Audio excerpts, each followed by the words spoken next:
I've just caught a glimpse of how crazy my hair looks in the bloody mirror.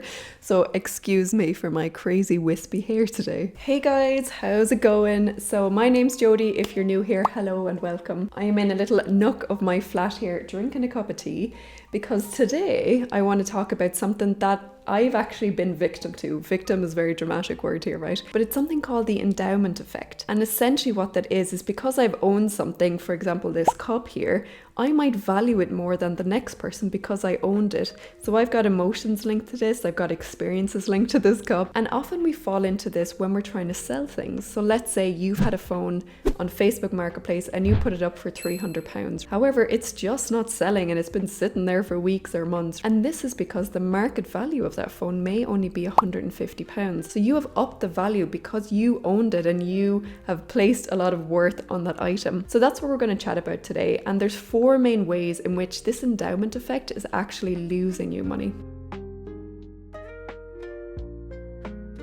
The very first way in which I think this is actually affecting your personal finances is that you hold on to unused items. So let's say you lost a lot of weight, right? So you've got clothes in your wardrobe that just don't fit you anymore. You know, maybe you've gone from a UK 14 down to a UK 10 size. However, maybe you haven't got rid of all that clothes because you think in your mind, okay, maybe someday I'll be that size again. Or I really love this dress. I had an amazing party in this dress. I don't want to get rid of it even if it doesn't fit you anymore. This is the endowment effect in full force.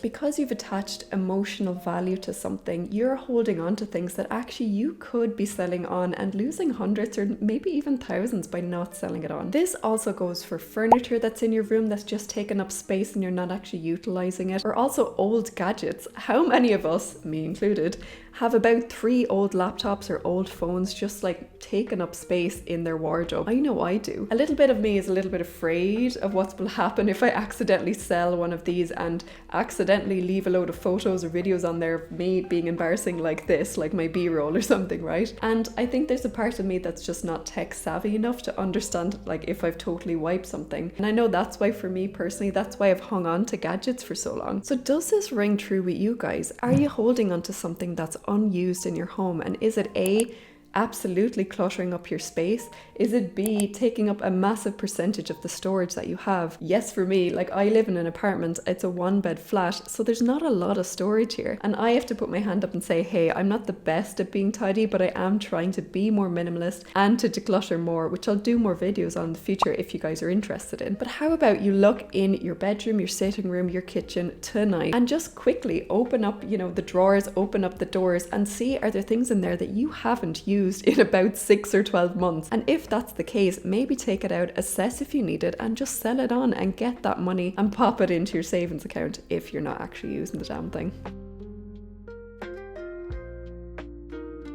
So the second way in which you're actually affecting your personal finance with this endowment effect is that you're overpricing these items when you sell them. So like that very first example that I gave at the start, that you've put your phone up for £300, but actually the market value is only like 150. You're of course wasting people's time by putting an item up there that's so overvalued. And of course you're putting a high price to it because for you it was so useful and you owned it and you've got emotions linked to it. So if you constantly do this, you're actually deterring customers away from your Facebook Marketplace or eBay because they're just going to be like, this person is always way too expensive, I'm never going to buy anything from them. So a way to counteract this, of course, is if you're selling an old gadget, an old phone, an old laptop, whatever, is to look at the market value on that selling platform before you put something up there. I do this all the time now, even with clothes. So I sell a lot of my clothes secondhand on Depop, and even though they take, I think, a 10% fee, you don't have to pay anything to put anything onto the platform. So if it doesn't sell, you're not losing any money. If it does sell, you get money, you just pay a tiny fee back to Depop. But I always check whatever the brand is. So for example, recently I sold a Carhartt hoodie on there and I was actually going to put it up for £50 because Carhartt to me is a really good brand.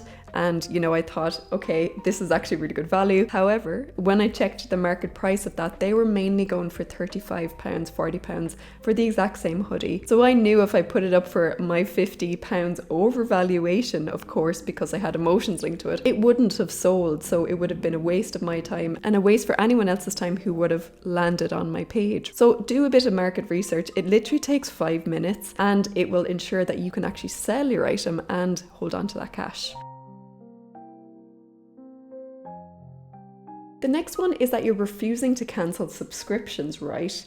So there is another thing coming into play here, something called sunk cost fallacy. And it's basically you've paid so much money towards this thing. Let's say you've paid £50 already in the year towards an Amazon Prime membership, right? Whatever the price is, right? And you feel like, well, I've already paid that money so far. I might as well continue paying for it because I've already spent that amount of money. It's a little bit of a backwards thinking, but that is the name on it, is sunk cost fallacy. So the longer you've paid for something, the harder it is to let it go. However, what you should do is look at your banking app right now. It will have a direct debit or automatic payments that are going out every month. So you can see in a list on your banking app all of the subscriptions that you're subscribed for. And honestly, you might even be surprised how many are on there. You might have Disney, you might have Amazon, you might have Netflix, you might have bloody Paramount, okay? There's so many out there right now, and you might have signed up for a free trial, forgot to cancel it, but now you're getting charged. So do a bit of a self-assessment of where you are with subscriptions, because they can just eat up your money and you can't physically watch everything on every platform that you're subscribed to. So either just have one, or else share, a password with a friend, or if someone else in your household has a Netflix account and you are in a house share, of course, just say, hey,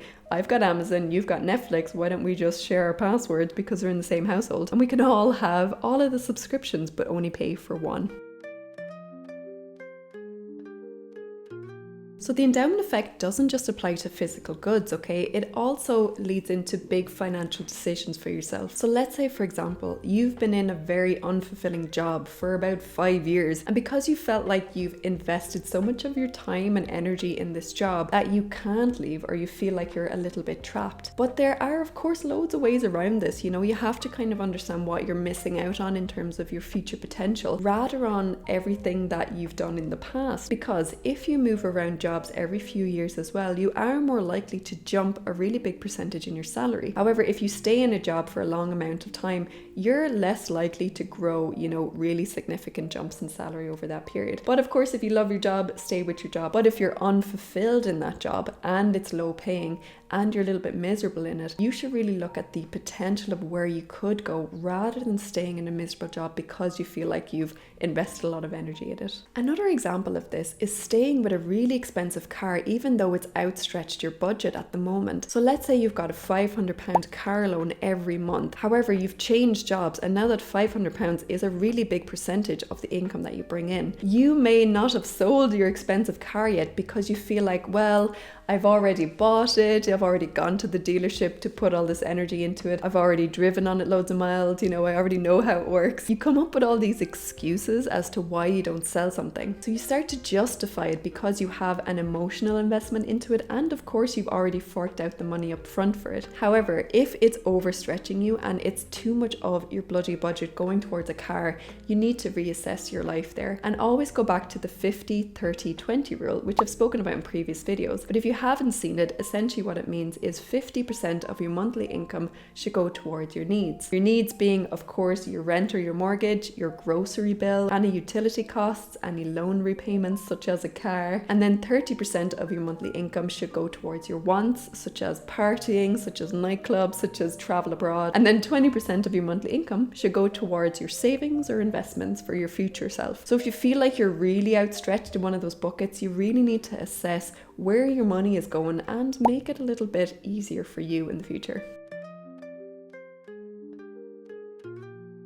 So the best ways to overcome the endowment effect is to actually detach emotionally from things.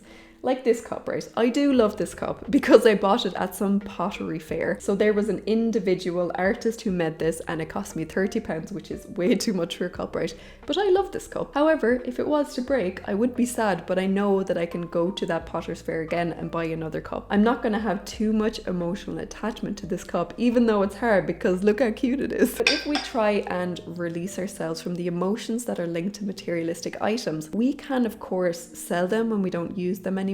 We can give them away to charity shops when we feel like they don't fit us anymore, like clothes. Or we can of course maybe do like a swap with friends to be like, hey, I've got this really cute cup. Do you have another cute cup? Okay, let's swap. And you have this one now and I'll have this one. There's lots of different things you can do and a lot of wins you can have when you don't attach too much emotion to materialistic items. A second way to overcome this is to say to yourself, would I buy this today if I saw it in a shop? And if the answer is no, you either sell it or donate it, or of course give it away to a family or friend. The third way is to set time limits. So if you haven't worn a piece of clothing in 12 months, like it might be a suit or it might be a guest dress for a wedding or something, you know, it's good to have a 12-month span with this. But if you haven't worn it in the last 12 months, aka donate it, sell it, give it away to a friend or family. Have you guys ever struggled letting go of something before? Let me know down below. The things that I really struggle with, and I know I still have a lot of stuff in my flat, is kind of more sentimental items. An old picture, you know, I have loads of photography, which is really funny because I don't have anything on my wall, but I have loads of things in little boxes in my bedroom because every now and again I like to look at it, I like to weep at stuff from old memories, and then I put it back in the box again. But I also have other things like clothes. Like I recently did a video where I got rid of 50% of my whole wardrobe. I'll pop it down in the description if you haven't seen it, right? It's one of my most popular videos, which is crazy. But it really made me feel a lot lighter and de-stressed when I got rid of so much stuff and then just stuck to kind of basics like this, like earthy colors and like minimalist items that kind of go together. I'm not the best, I'm totally trying to get better at it, and I'm not a full-on pledged minimalist, although I would hope to be and want to be in the future. If you like this video, I'll pop 2 other videos here which I think will help you on your financial well-being journey. But thanks for listening, guys. I tend to post 2 videos a week here, and if you're interested on any other topics, if you drop it in the comments below, I will surely do a video topic on that in the future. But yeah, until then guys, I'll see you soon. Bye!